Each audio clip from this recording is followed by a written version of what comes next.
이제부터 저희가 출애굽기 들어갈 생각인데요. 자, 출애굽기는 누가 썼을까요? 네, 모세가 썼습니다. 잘 알고 있다시피 모세 오경 혹은 그냥 오경이라고도 하는데요. 창세기, 출애굽기, 레위기, 민수기, 신명기 이렇게 있을 때 그 두 번째 책이 출애굽기입니다.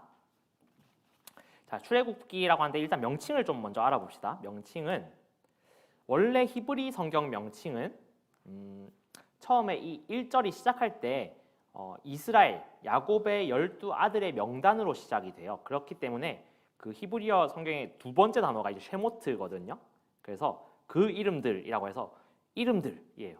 원래 히브리어식으로 하자면. 그래서 이게 좀 뭔 생뚱맞은 이게 무슨 이름이야 뭐 이러는데 이름들에 좀 의미가 있는 것은 창세기 마지막에 또 야곱의 요셉의 죽음 그리고 그 명단으로 쫙 끝나거든요. 이렇게 야곱의 아들들이 이렇게 애굽으로 들어왔다라고 끝나서 다시 야곱의 아들들의 이름을 얘기하면서 시작하는 거기 때문에 창세기와 출애굽기가 별개의 책이 아니라 뭔가 연속적인 기록이 있고 이걸 사실 보자면은 하나님이 그 야곱에게 약속하신 그것이 출애굽기에도 여전히 이어진다는 걸 굉장히 암시하는 단어가 될 수 있어요. 그래서 이름들도 나름 의미가 있고요.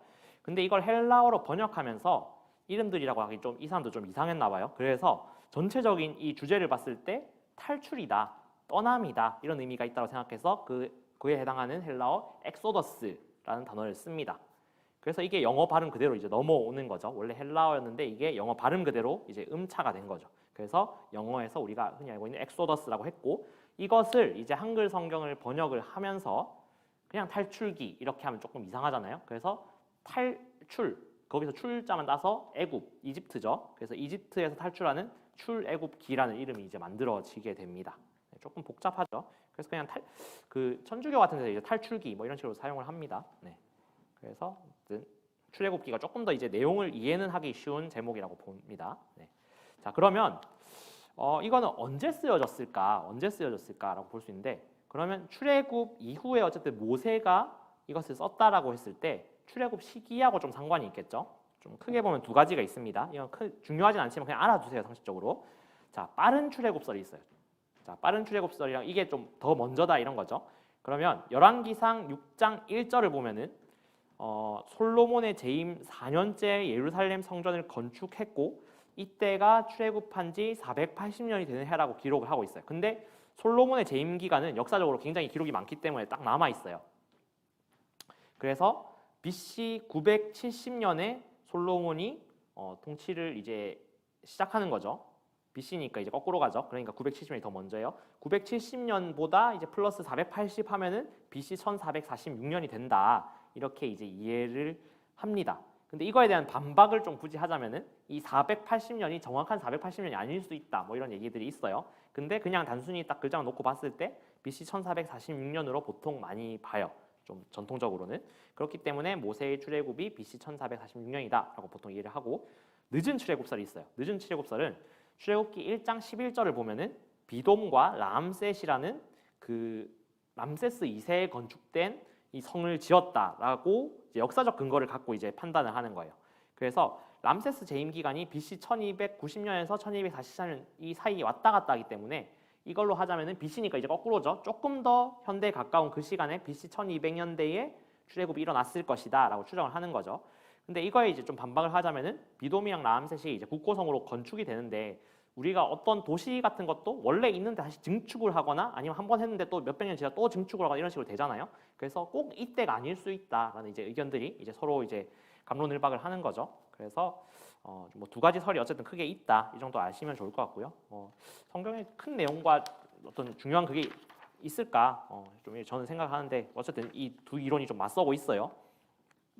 그래서 저는 조금 더 빠른 출애굽설에 가깝지 않을까 그냥 개인적인 차원에서 하는데 제가 이 부분에 전문적인 연구를 한 거 아니기 때문에 이 부분에 엄청 연구 많이 하시는 학자들이 있거든요. 그래서 뭐라고 굳이 얘기하고 싶진 않고 어쨌든 이런 두 가지 설 정도가 있다라고 아시면 될 것 같아요. 어쨌든 출애굽 했잖아요. 네, 출애굽 했습니다. 자, 제일 중요한 거는 여기 좀 중요한 신학적 주제가 이제 탈출이라고 보시면 됩니다. 제목 자체가 이제 탈출이잖아요. 그래서 이스라엘 민족의 실제적으로 거기서 노예 생활을 하다가 민족이 다 같이 나왔으니까 이집트에서 구원받았으니까 이게 굉장히 중요한 주제인데 이게 신약에서의 예수 그리스도를 상징한다라는 의미가 있어요. 왜냐하면은 죄인들을 예수님께서 해방시켜 주시잖아요. 그래서 우리가 죄에서 탈출했다라고 이해를 하죠. 그래서 애굽을 죄로 상징해요. 세상적인 그런 육신적인 그런 죄로 상징을 하고 거기를 탈출해서 홍해를 지나오는 것을 사도 바울은 이걸 또 세례라고 이렇게 나중에 신약에서 묘사를 하죠. 그래서 세례를 받아서 가나안 땅 하나님 나라에 들어가는 그런 과정을 굉장히 상징적으로 보여주는 것으로 이해를 하기도 합니다. 그래서 어쨌든 신학적으로 우리가 탈출했구나 이것을 중요한 주제라고 볼 수 있어요. 자, 그 다음에 이스라엘 민족이 이제 생겨났다라고 했는데요. 여기 들어가기 전까지는 야곱의 가족이 뭐 다 합쳐가지고 뭐 며느리 뭐 이렇게 다 아들까지 합쳐가지고 한 70명 정도밖에 안 된다라고 하거든요. 70명의 가족이 여기 들어갔는데 약 한 400년 정도 시간이 지나면서 남자만 60만, 한 300만에서 400만 정도로 늘어났다라고 제가 표현을 했어요. 그러면서 이 이집트의 하나님이 굳이 야곱과 이 가족들을 보내신 이유가 뭘까? 그 요셉을 막 그 총리로까지 이렇게 해가면서 노예를 처음에 팔려가서 총리까지 만드시면서 여기에 이스라엘 민족들을 집어넣으신 이유가 뭘까? 이 민족을 굉장히 빠른 시간에 이루게 하기 위해서 그런 것이 아닐까라고 또 추정도 합니다. 그래서 어쨌든 이스라엘 민족은 거기에 있었고 거기서 또 고난을 당할 때 하나님께서 찾아주신 거죠. 그래서 이 민족을 이루었다라고 볼 수 있어요. 자, 이스라엘 민족을 호칭하는 게 그 성경에서 크게 한 3가지 정도가 나옵니다. 자, 이스라엘이라고 하면은 야곱의 하나님이 주신 별명에서 옵니다. 야곱에게 주신 또 다른 이름이 이스라엘입니다. 그래서 하나님과 다툰 자라는 의미가 있어요. 하나님하고 막 씨름을 하잖아요, 천사하고. 그때 이제 이스라엘 이름을 주시는데 이 이스라엘이란 이름은 이제 야곱의 아들들 이런 12지파 이런 굉장히 가족적인 결속적인 의미가 있잖아요. 그렇기 때문에 민족적, 국가적인 개념이 굉장히 강한 이름입니다. 그래서 지금 현대 국가도 이스라엘이라고 이름을 하잖아요. 그리고 이제 히브리인이라는 표현을 많이 쓰는데 히브리란 말의 어원이 뭔지는 조금 의견이 분분해요. 하지만 강을 건너라는 뜻이 이제 헤브루 이런 단어들이 있는데 이런 단어에서 좀 온 것이 아닐까라고 추정을 합니다. 그래서 아브라함이 갈대아 우르 그러니까 유프라테스 강을 이렇게 건너가지고 가나안 땅에 왔으니까 강을 건너온 사람들 이런 의미가 아닐까라고 추정하기도 하고 또 그 하비루라고 해서 좀 뭔가 초라하고 이렇게 떠돌아다니고 이런 사람들을 의미하는 단어가 또 있대요. 그래서 그런 데서 또 온 게 아닐까. 어쨌든 약간 유랑방랑해서 뭔가 타지에서 이렇게 흘러 들어온 사람들 이런 의미가 좀 있는 게 히브리인으로 우리가 봅니다. 그래서 사실 이스라엘과 히브리인을 같은 이제 의미로 이제 보고요. 자, 이스라엘 지파 중에 한 지파가 이제 유다 지파예요. 유다 지파. 주다죠, 주다.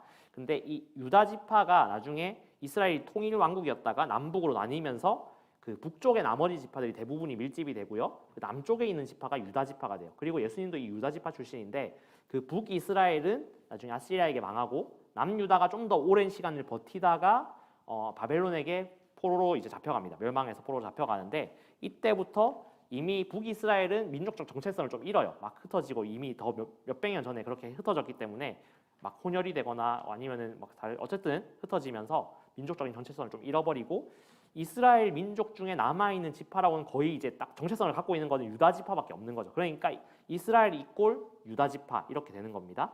그래서 이스라엘 사람 하면은 그냥 유대인 이렇게 우리가 이렇게 발음하게 되는 거죠. 그래서 지금도 현대에서 이스라엘 사람인데 왜 유대인이야 이렇게 할 수 있는데 유다 지파에서 온 게 유다, 주디시 이런 거다 단어다 이해를 하시면 되겠습니다.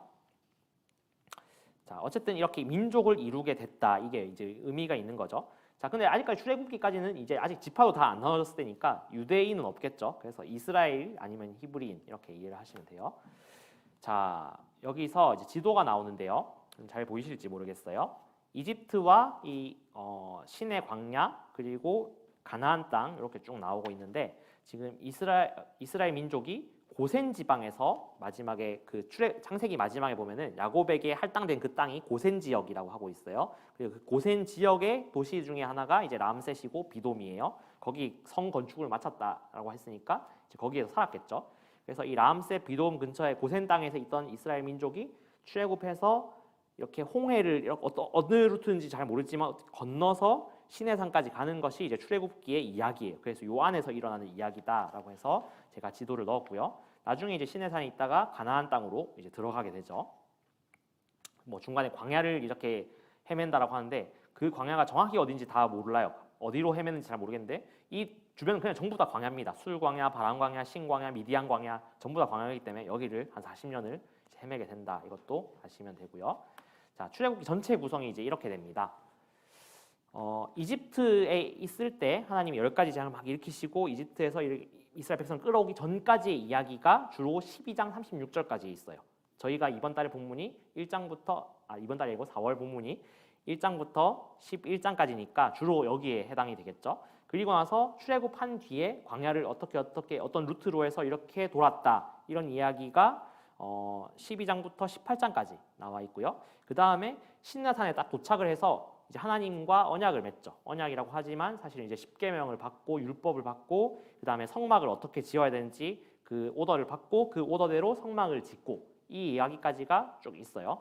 자, 그래서 출애굽기에서 제일 핵심 키워드를 이제 조원종 목사님이 청년부 설교 때 굉장히 많이 강조를 하시는데요. 10 플러스 성막이잖아요. 자, 첫 번째 10이 10가지 재앙. 이게 이제 그 첫 번째 파트에서 나오는 겁니다.